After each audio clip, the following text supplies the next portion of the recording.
I've been exploring forgotten places for over a decade now. Abandoned churches in Detroit, forgotten train depots in the desert, even that submerged town in Indiana they say the government flooded by accident. I live for dust, rust, and that strange blend of silence and rot. There's something about peeling wallpaper and scattered relics of a past life that makes me feel closer to people than any living soul ever has. But this was different. I was somewhere in rural Illinois following a lead I got from a friend of a friend. He told me about gray roads that didn't appear on maps. I brushed it off at first, but I had time to kill and gas to burn. The road wasn't marked. The trees grew too thick for GPS. But after hours of bouncing down gravel that turned to dirt and then to something like brick, old brick, hand-laid and cracked, I saw it.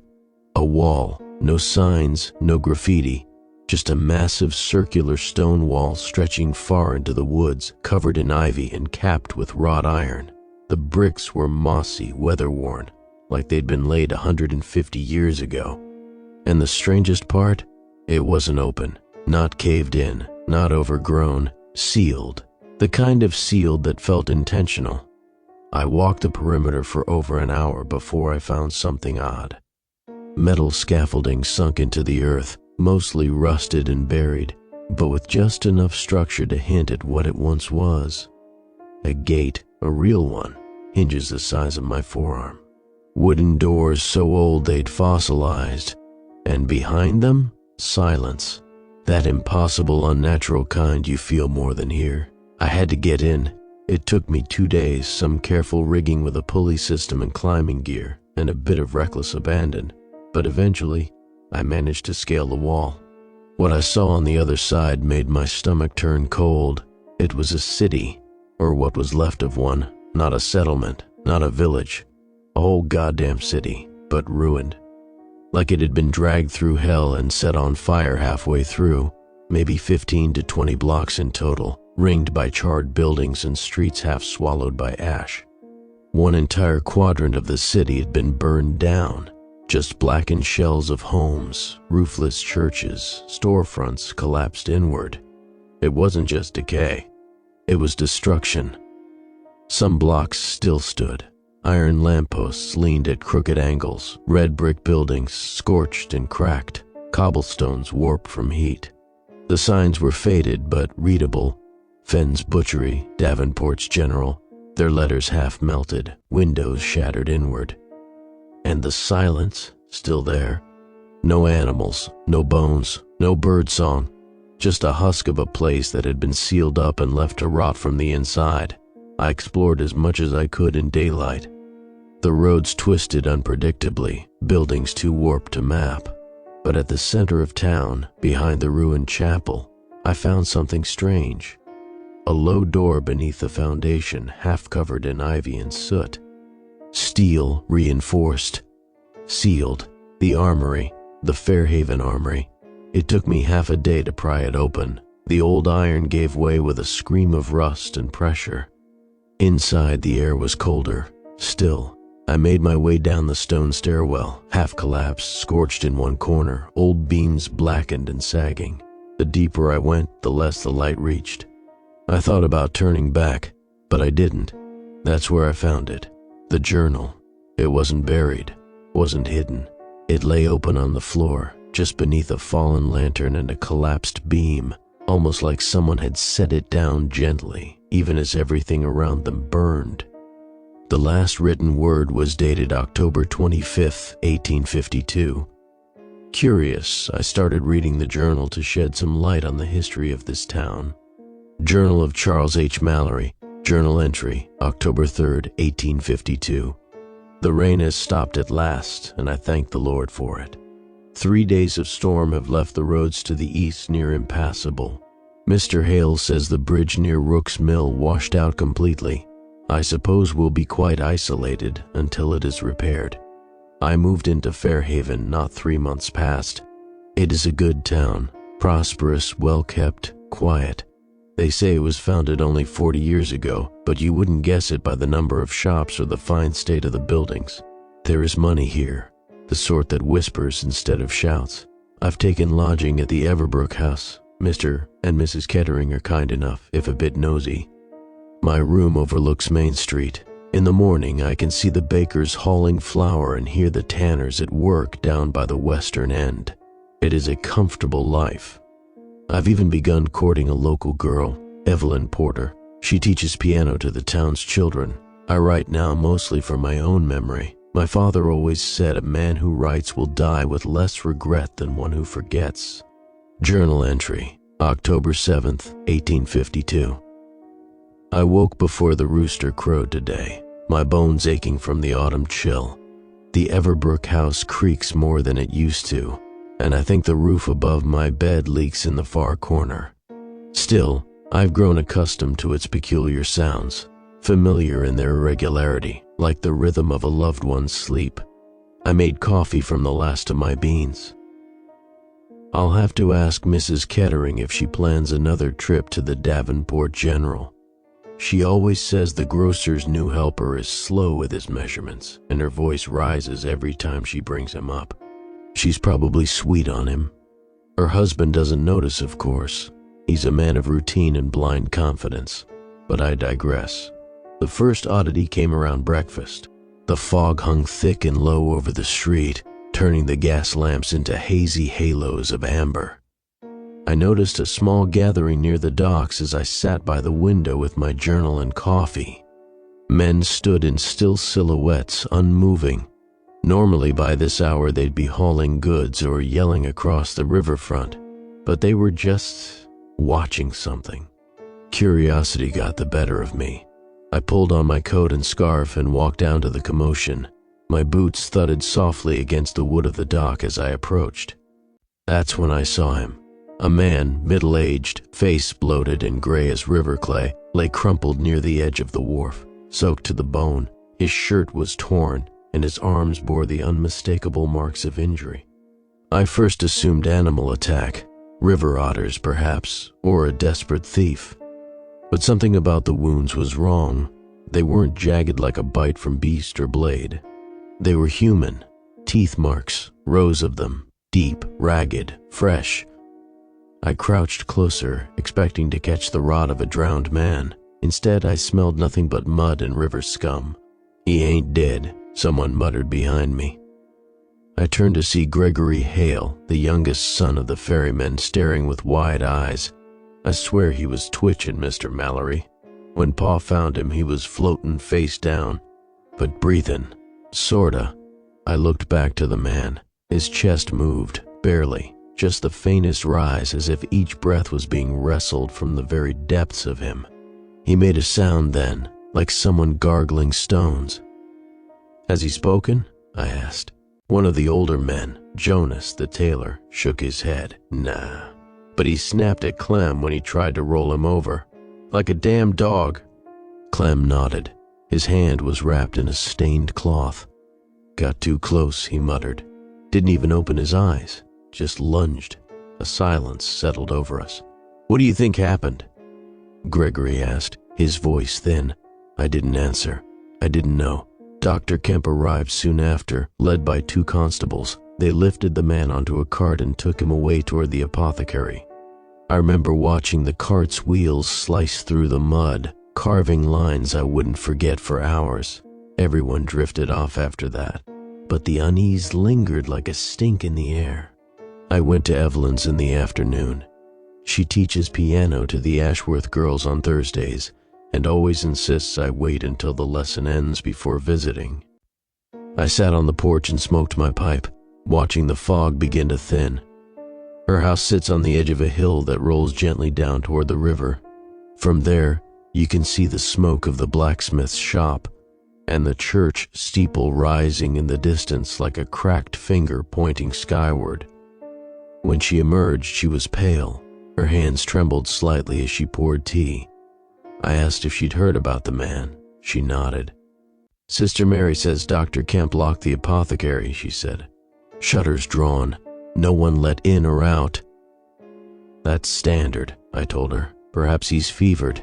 Drowning will do that to a man. The brain starves. It causes all manner of confusion." Evelyn didn't look convinced. "He growled, Charles, like an animal. That's what people are saying. People also said the moon turned red last month, I replied with a smile. The town invents a new plague every week. She didn't smile back. Before I left, she touched my hand. Promise me something, she said.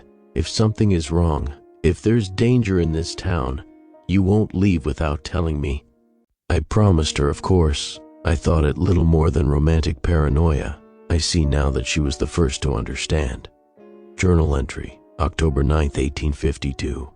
The man from the river died. Dr. Kemp made the announcement this morning, though no one was allowed to see the body.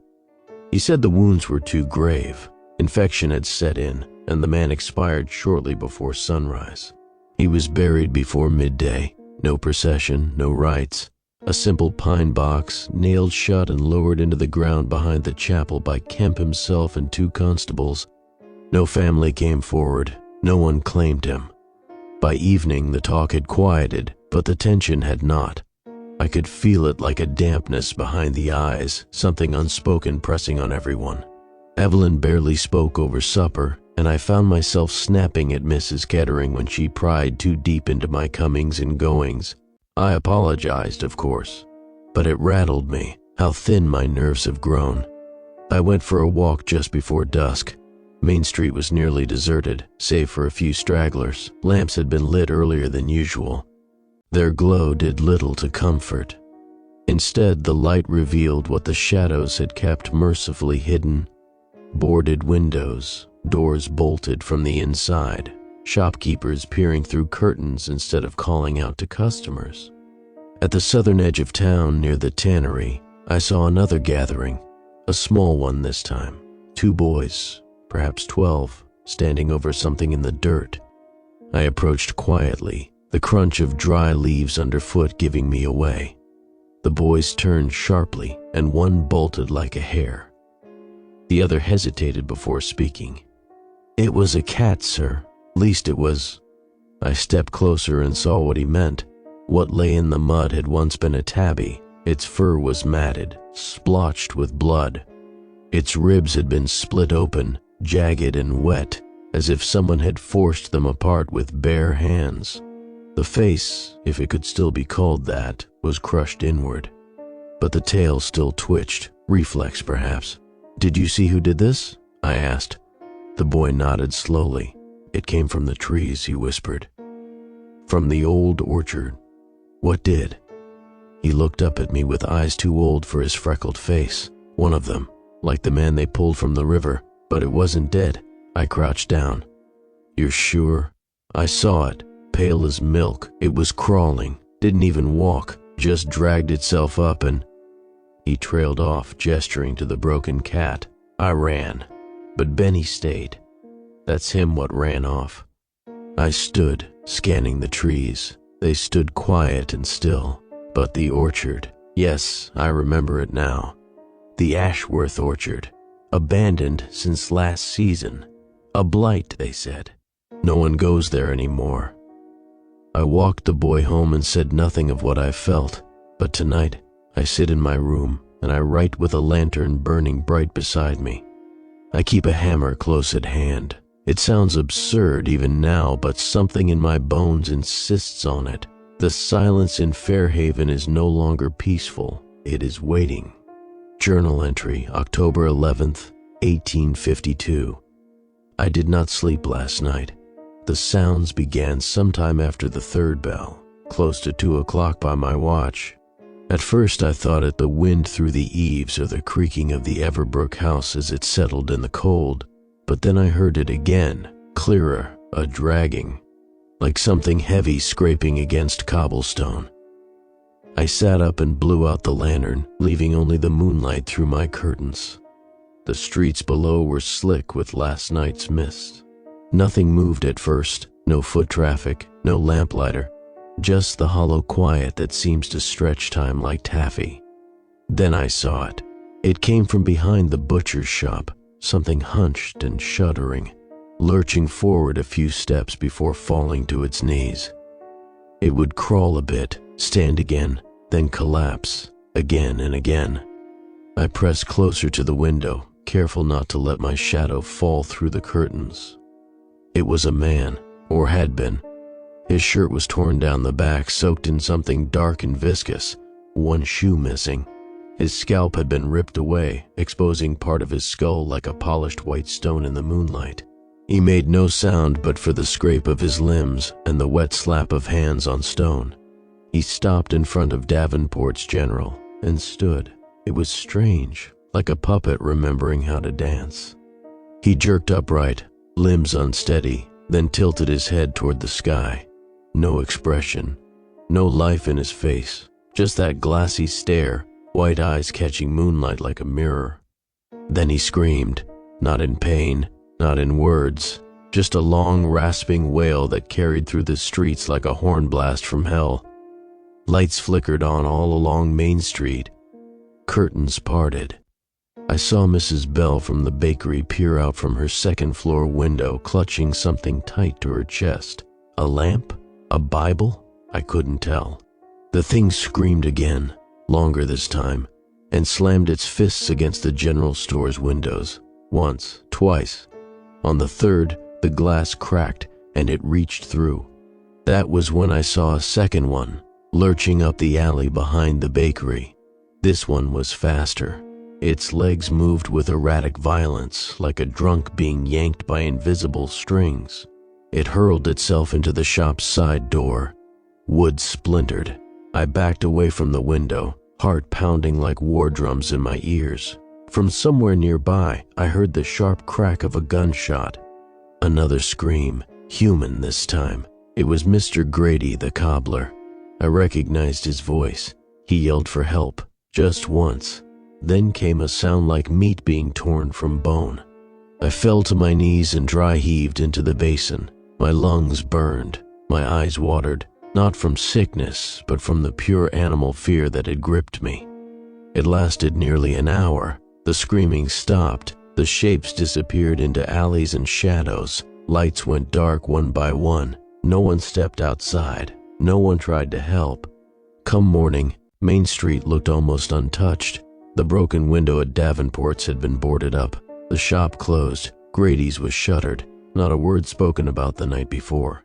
But the blood was still there, a long dark smear leading from the shop to the alley, drying into the cobblestone like a black handprint dragging its way toward death.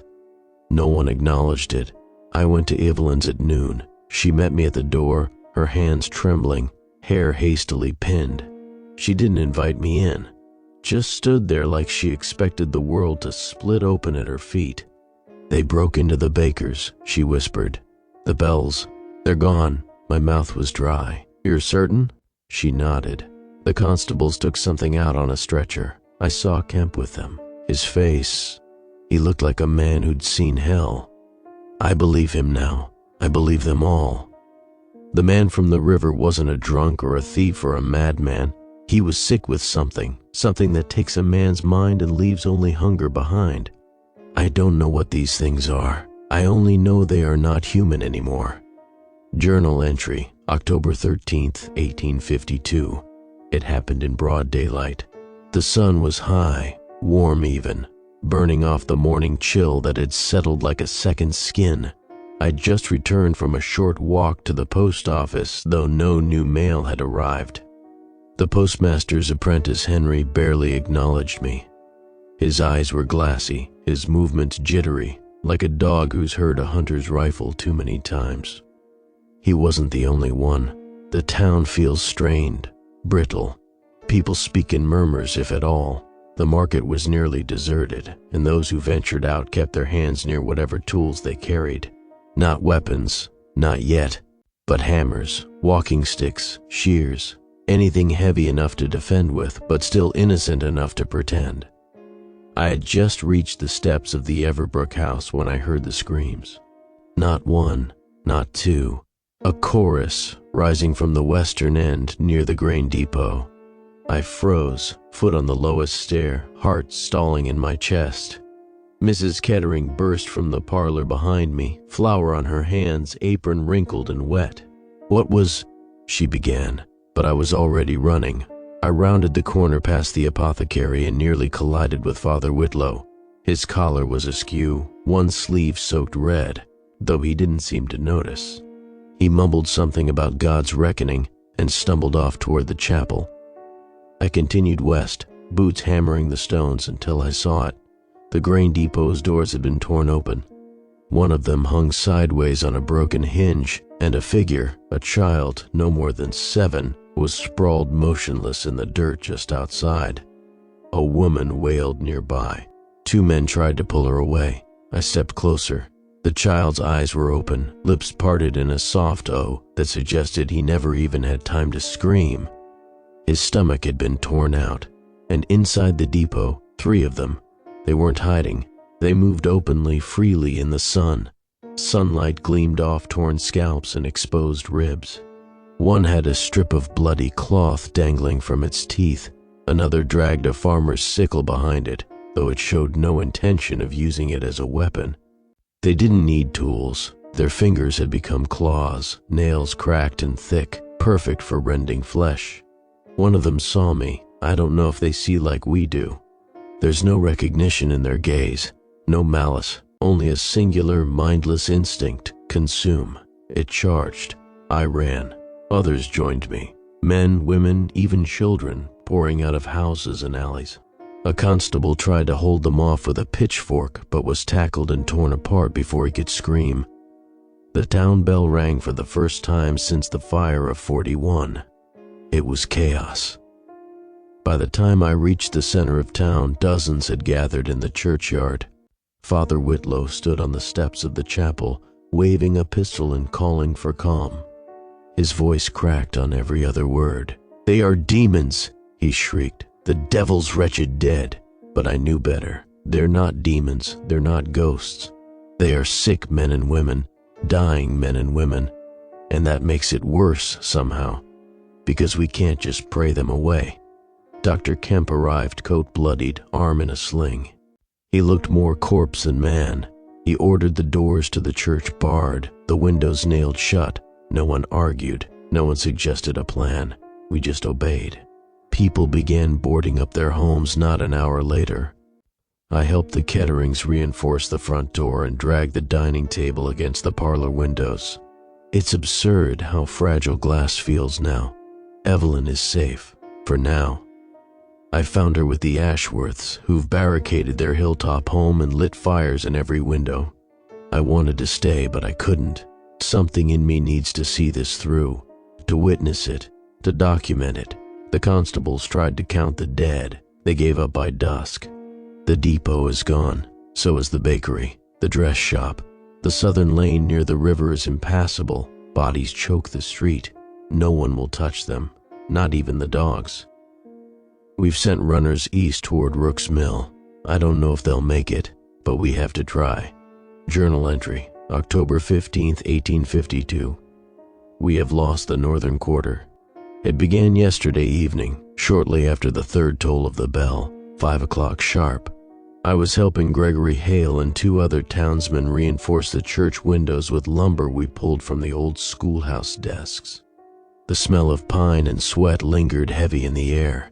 Children had started crying again. No one shushed them. We heard the gunshots first, 4, maybe 5 in rapid succession, echoing down from King's Row. That's near the Penner estate, up on the bluff. We stopped hammering and listened. Then the screaming started, not the frenzied kind like before. This was worse. Slower, distant, the kind of scream you carry in your teeth days after you hear it. The kind that doesn't stop even after the throat is gone. Mr. Hale dropped his hammer. "That's Ellen," he muttered. "That's my sister's girl. He ran before we could stop him. We never saw him again." By nightfall, survivors from the bluff had fled toward the square. Some arrived missing fingers. One man, a stable hand I recognized from the porter's barn, was missing most of his face. He collapsed in the grass and died before anyone reached him. Evelyn tried to help, but there was nothing to be done. He was cold already. I saw a woman arrive carrying a child wrapped in burlap. The child's arms twitched under the cloth. I remember that. Everyone saw it. She screamed when Kemp struck it with his axe, but it kept moving. He had to do it again, then again. He kept at it until the cloth no longer moved. No one stopped him. We gathered in the chapel, those of us who remain. Less than half the town now. I counted maybe 70, most of them dirty, bloodied, silent. There was a brief debate about evacuating. Some wanted to flee eastward, make for Rook's Mill or further still. But the roads are gone. The bridges are burned or collapsed. The flesh-eaters have begun to roam in packs, and they are swift when they need to be. It is no longer just at night. They come in daylight now, unafraid. They know where we are. They follow the noise, the smell, the light. Father Whitlow said this was God's punishment. He proposed we hold vigil, pray, fast, cleanse ourselves. Someone threw a brick at him. It missed, but the message was clear. The town no longer has patience for faith, only fire and barricades. Evelyn's hands shake constantly now. She hasn't spoken much, not since we saw the Ashworth house burning. That was 2 days ago. We watched it from the church steps. The glow lit up the sky like a second sun. We heard the screams, then silence. We knew they were inside. No one spoke of going to help, not even Evelyn. Mrs. Kettering asked if we should begin rationing what's left of the food. I told her it was already too late for that. The general store was looted yesterday. The Ferris brothers were caught with their arms full of canned beans and dry biscuits. They claimed they were taking it for the children. Dr. Kemp shot the younger one through the leg. There are no rules anymore. I sleep in the church basement now. I have moved this journal here, along with a lantern and several candles. The walls are thick stone. The door bolts from within. It is the closest thing to safety I know. The flesh-eaters have changed. They still don't speak, still don't think, but they listen. They are drawn to sound, to light. One of the townsfolk tried to distract them by ringing the blacksmith's anvil with a crowbar. It worked, for a moment, then they tore him apart. There is no cure. No one comes to help. The eastern road is silent. No response from Rook's Mill. No letters. No smoke signals. No riders. We are alone. Journal entry, October 17, 1852. We tried to fight back. It failed. They came just after dawn, before the fog had lifted from the river, before the sun had reached the steeple. It was supposed to be a patrol, a push, as Kemp called it.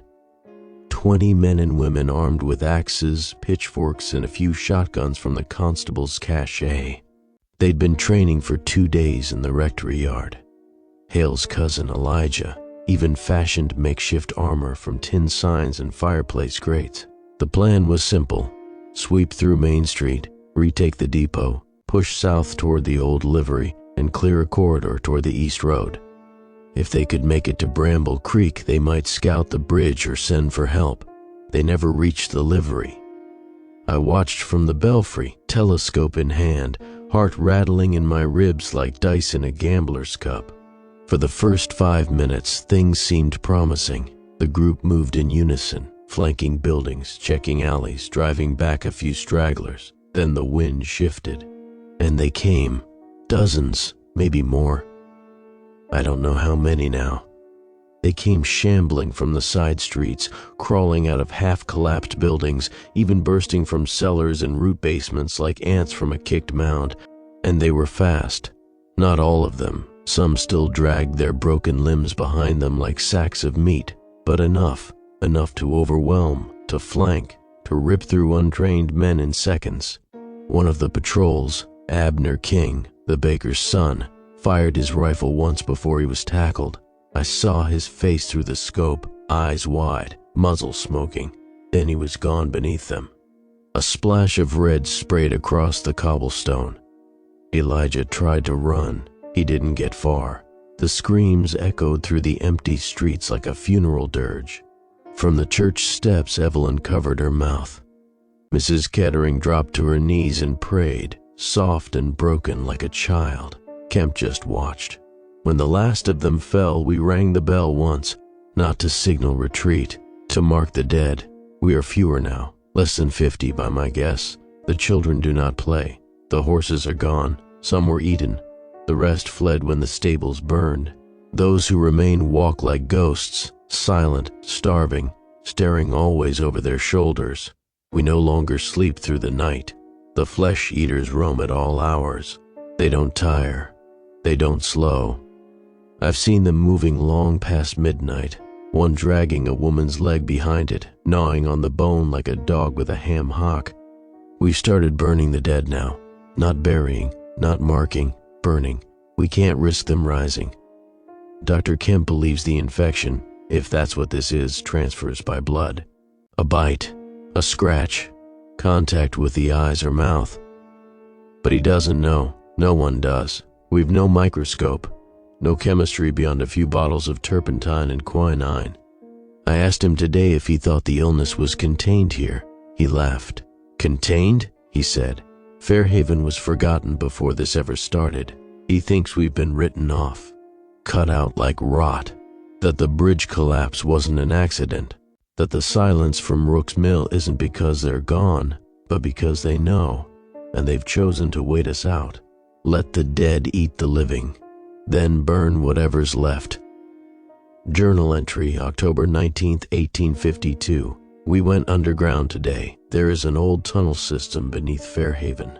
It was dug in the early years, back when the town feared both redcoats and raiders, a means of escape, a place to store grain to hide arms. Most forgot it existed. But Father Whitlow remembered. He found the plans wedged in the chapel's bell tower, behind an old hymnal, cracked parchment, inked with lines and notations from another time. There was an entrance beneath the courthouse ruins. Most of it had collapsed, but one stairwell remained. We decided to try. There were 11 of us. Evelyn insisted on coming. I begged her to stay behind, to wait in the cellar with the others. But she looked at me, not with defiance but with resignation, and said only, "If you go without me, Charles, and don't return, I'll already be dead." So I said nothing more. Dr. Kemp led the group, map in hand. Behind him, Elijah's cousin, Samuel, carried a lantern and a coal shovel sharpened to a point. I brought my father's revolver, 6 shots. Evelyn carried a hammer. It took us nearly an hour to dig the stairwell clear.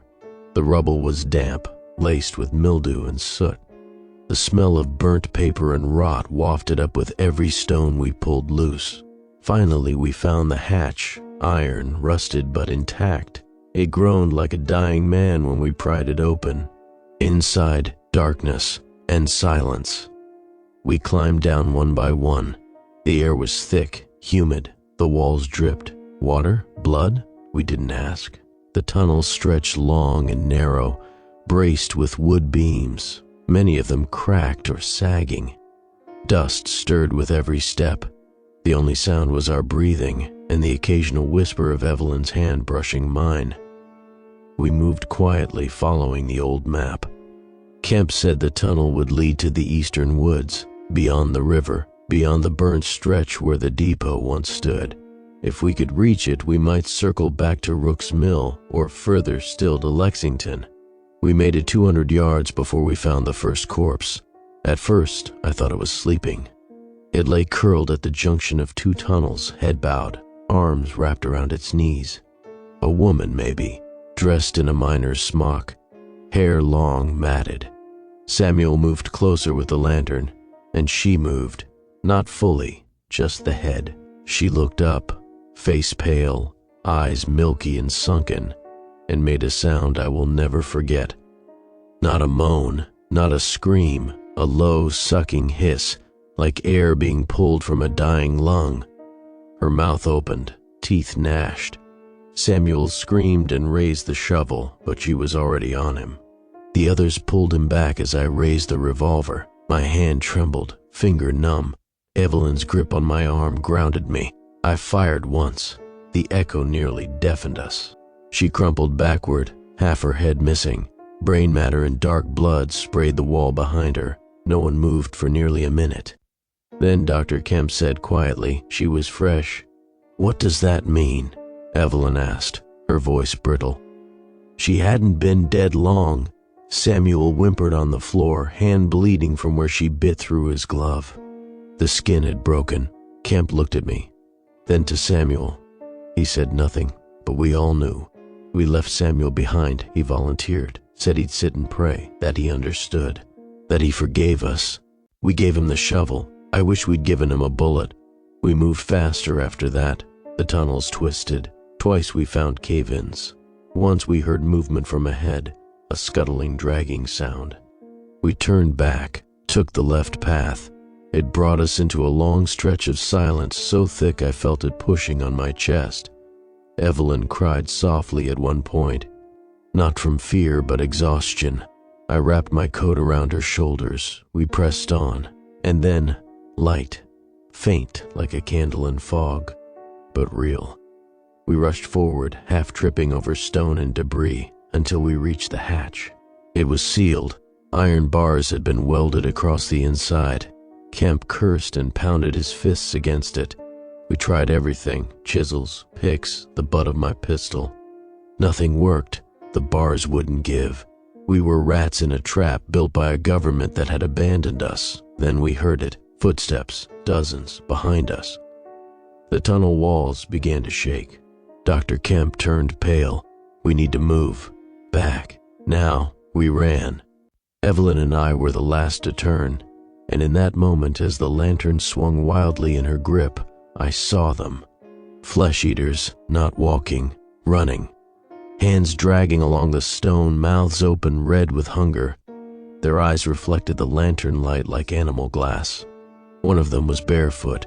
One had a necklace made of ears. Another, taller than the rest, had no lower jaw, just a gaping wet maw that clicked and snapped with each stride. I fired again, then the gun clicked empty. We ran. We reached the church only just ahead of them, sealed the hatch behind us, nailed it shut, piled pews and stones over it. They're down there now, clawing. We hear them sometimes, at night, whispers of nails on stone. I don't think there's a way out anymore. Journal entry, October 21st, 1852. I am so very tired. We all are. It seeps into the bones, this exhaustion, not from lack of sleep, but from the sheer effort of surviving in a world that no longer makes sense. The tunnel is still sealed. They still scratch at it. We hear them in the early hours before the sun climbs over the chapel's roofline, faint at first, then stronger, as though they grow bolder with each sunrise. Or perhaps we just grow more attuned to the sound. Kemp says they cannot dig. Their hands are crude. Tools are foreign to them. But he looks less sure each time he says it. We've stopped lighting fires at night. Too risky. Even the smallest glow draws them. Yesterday evening, one of the Carter boys lit a candle behind the stained glass. Just for a second, he said. He missed the color, wanted to see red again, said it reminded him of sunsets. 3 flesh-eaters appeared before the bell rang once. They didn't reach the church. Not this time. But we saw them standing in the square, swaying like cornstalks, heads tilted toward the glass. They stood there for hours, watching, listening, waiting. When the sun rose, they were gone. We've covered the windows now. The chapel is nearly blind inside. Evelyn hasn't spoken since the tunnel. She sleeps in the pew beside me, curled into herself like a wounded animal. I hold her hand most nights. She doesn't squeeze back. Her fingernails are torn. I don't ask why. The food is nearly gone.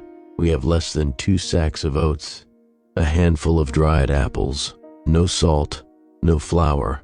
The Ketterings began boiling leather scraps, boot soles, book bindings. The broth smells like burnt glue. We sip it in silence. One of the children, Martha Kemp, I think, died in the night. Not from wounds, not from infection, just stopped, like a candle snuffed. Her breath left and her eyes didn't even close. She died looking at the ceiling. Dr. Kemp didn't speak. He just carried her body out the side door, wrapped in a bedsheet. We don't burn them in the square anymore. The smoke draws too much attention. We burn them behind the tannery now, quietly, after midnight. Father Whitlow tried to lead prayer this morning. No one joined him. He wept alone at the altar. Evelyn stared straight ahead. Mrs. Kettering busied herself wiping the same spot on the floor for nearly half an hour. I tried to write, but my hand shook too violently. I watched two of the survivors fight over a can of beans today. One of them, a boy no older than 15, stabbed the other with a fork, just once, in the neck. The blood sprayed like it always does. The boy screamed as he did it, not out of rage, out of desperation, like the scream of someone trying to keep a part of himself from dying. Kemp banished him, said he couldn't stay, that if he could turn on one of us, he could turn again. We heard him wailing all night outside the chapel walls. He's silent now. We dare not look. The dead do not return as they were, but they do return. I keep Evelyn close. I think she's fading too. The spark in her is dim, like a lantern starved of oil. I don't know how much longer we can last. Even if the flesh-eaters vanish tomorrow, we have no supplies, no power, no line to the world beyond these walls. No one is coming. No one ever was. Kemp won't admit it, but he stopped marking the East Road. The runners we sent never returned. Their names are still whispered: Samuel, Jonah, Clara.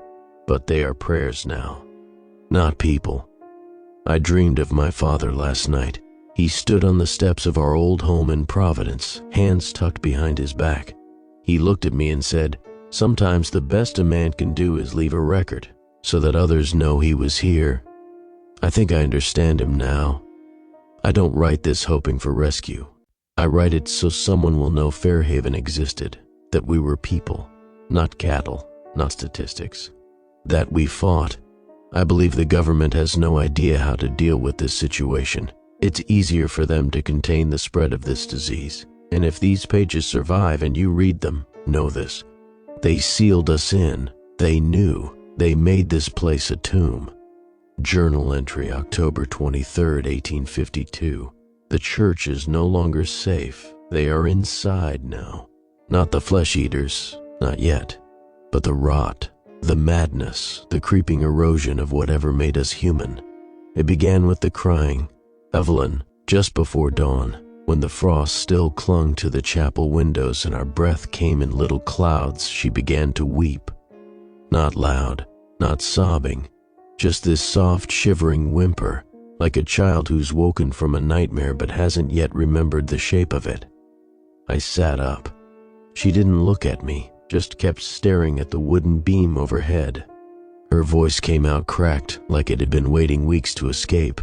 I dreamed they were talking to me. I froze. "Who?" I asked. She blinked slowly. "The children, all the ones we lost. The Ashworth girls, Martha, the Kettering boy." She looked at me then, eyes rimmed red. They asked why I let it happen. I told her it wasn't her fault, that we'd done everything we could. But even as I said it, the words felt thin, brittle, useless. Later that morning it happened. A scream tore through the chapel, raw and jagged, like a saw on bone. We ran toward the choir loft. The smell hit us first. Blood, hot, fresh, and there, by the pulpit, was Margaret Bell, or what was left of her.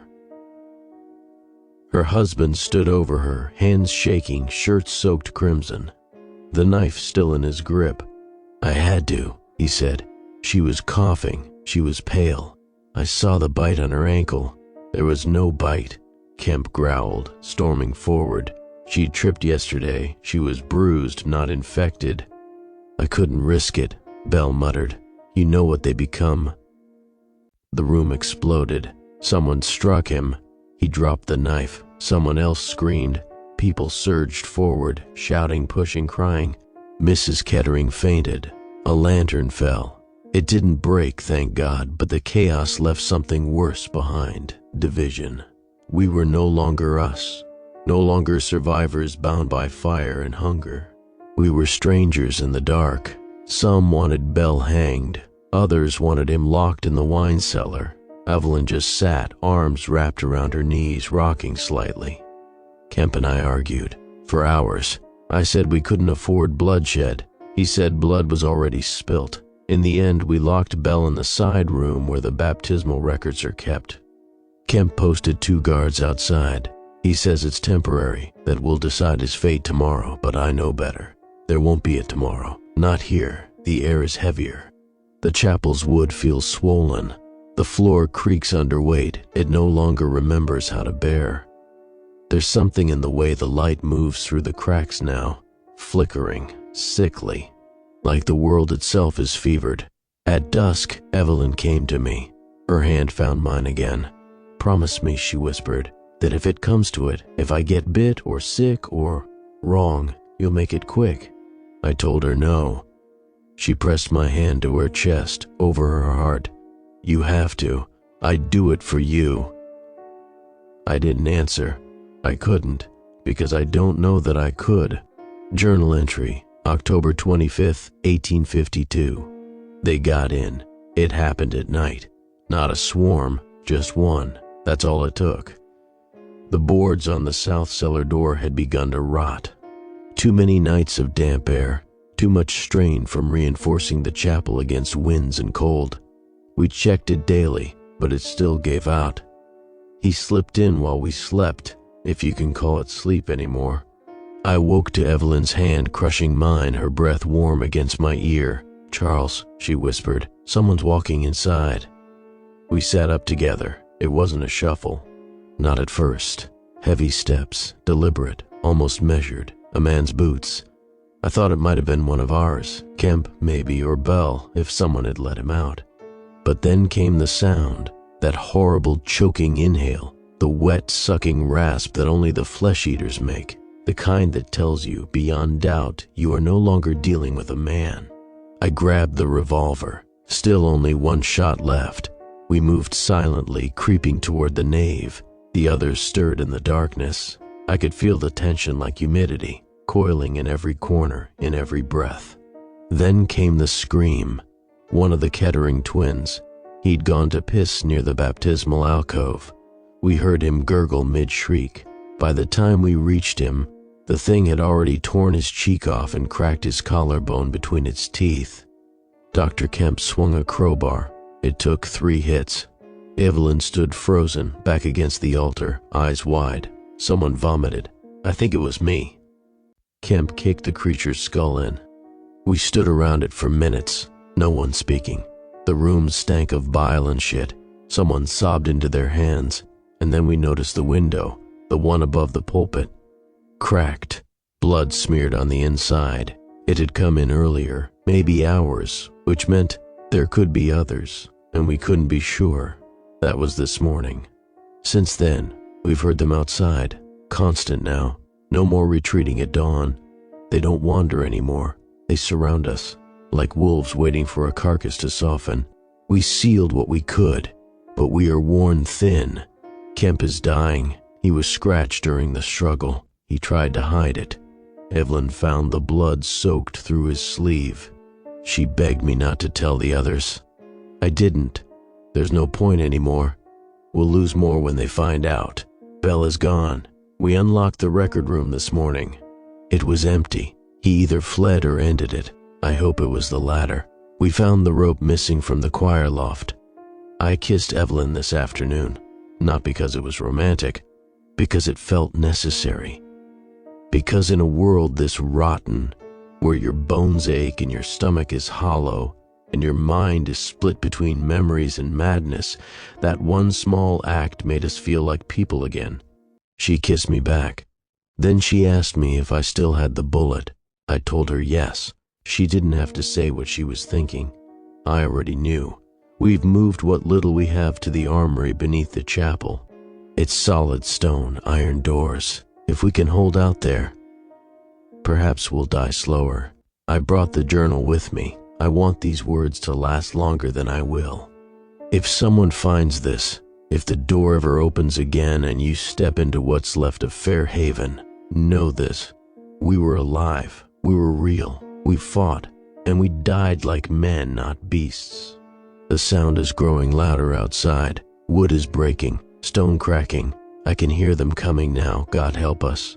The rest of the page is blank except for a single smudge, dark and dried on the bottom right corner.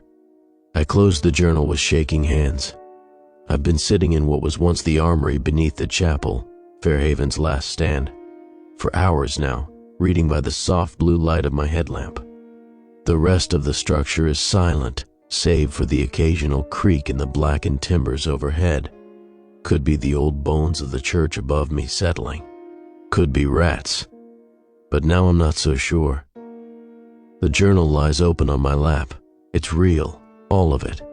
Every entry from the rainy October arrival to the final, desperate words scratched just before the barricade gave way. The handwriting grew shakier as the pages went on. By the last one, the ink looked smudged, maybe from shaking hands, maybe from blood. The corners are curled with age. The leather binding dry as parchment.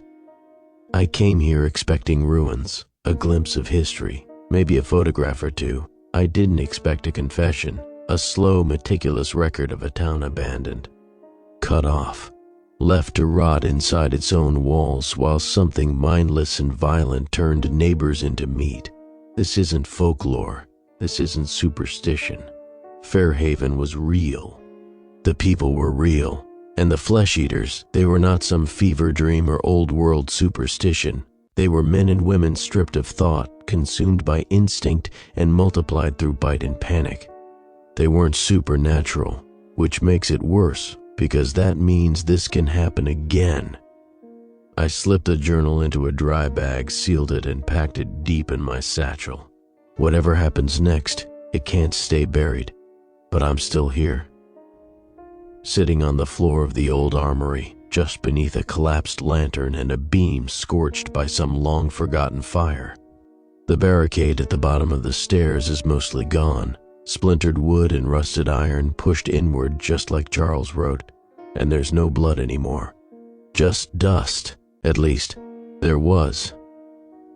A moment ago, I heard something, a faint shift, not loud, not human, like dragging cloth, or bare feet across stone.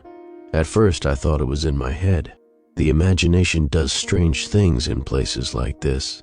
Then I heard it again. Shh, shh. Coming from deeper in the dark, closer to the far wall where the collapse sealed part of the tunnel. The same tunnels Charles and the others used when they tried to escape. Only now there's a space in the stone, maybe 6 inches wide. I hadn't noticed it before. But something is. My headlamp flickered as I stood. I backed away from the sound, slowly, gripping the same iron pry bar I used to wrench open the chapel hatch. The sound stopped, then started again, closer, not fast, just steady, dragging, relentless, like it doesn't remember how to stop. My body told me to run. My brain tried to reason, it's a rat, or debris falling, or rot shifting with time, but I know better. There are no echoes that follow you, no rats that breathe like they're tasting the air, no wind that thuds against stone in rhythm. I grabbed the satchel, hoisted myself through the side window I came in through, dropped to the blackened cobblestone below. My boots crunched on something, bones maybe, or old pottery. I didn't stop to check. I ran. The city is smaller than it once was, but the shadows make it vast. Broken buildings tower like gravestones. Every street looks the same. I could hear my breath in my ears, then the sound again, shh, shh, behind me. I didn't look back, I ran harder. As I reached the outer wall and scrambled for the rigging I'd left hanging 2 days ago, I heard something new. A door slamming somewhere I didn't open, glass cracking in a pattern that sounded intentional, and the faintest sound of movement, not like running, not like chasing, just moving, steady, relentless. It hasn't stopped. After all these years, it's still moving.